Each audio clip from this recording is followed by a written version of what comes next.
Donald Trump, unfortunately, doesn't understand trade. He thinks a trade deficit is a sign that somehow you're losing as a country.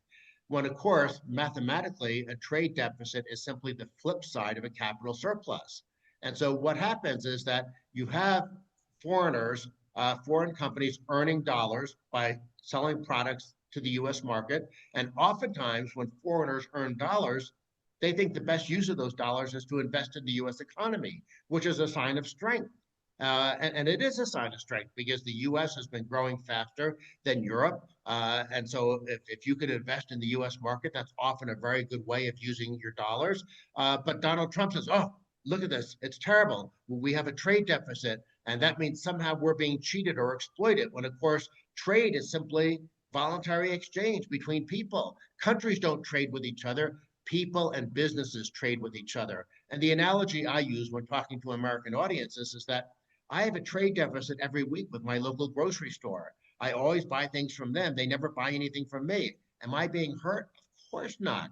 I'm engaging in voluntary exchange. I'm better off by giving them my dollars, and they give me food and drink and things that I want, that I enjoy. And so I don't think a trade deficit is a statistic anybody should care about, but unfortunately Donald Trump does, and because he has this fundamental misunderstanding, he's launched this protectionist war with almost the entire rest of the world.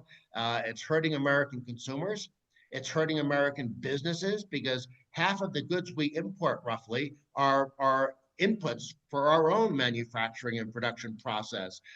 So we're losing jobs, we're raising costs on American families, all because we have a president who has this bad idea in his head about not understanding trade. I mean, would it be good to have trade barriers between California and Florida, between Texas and New York? Of course not. So why does it make sense to have trade barriers between countries? Now, if there was some foreign policy reason, okay, maybe you don't have trade with Russia after the invasion of Ukraine.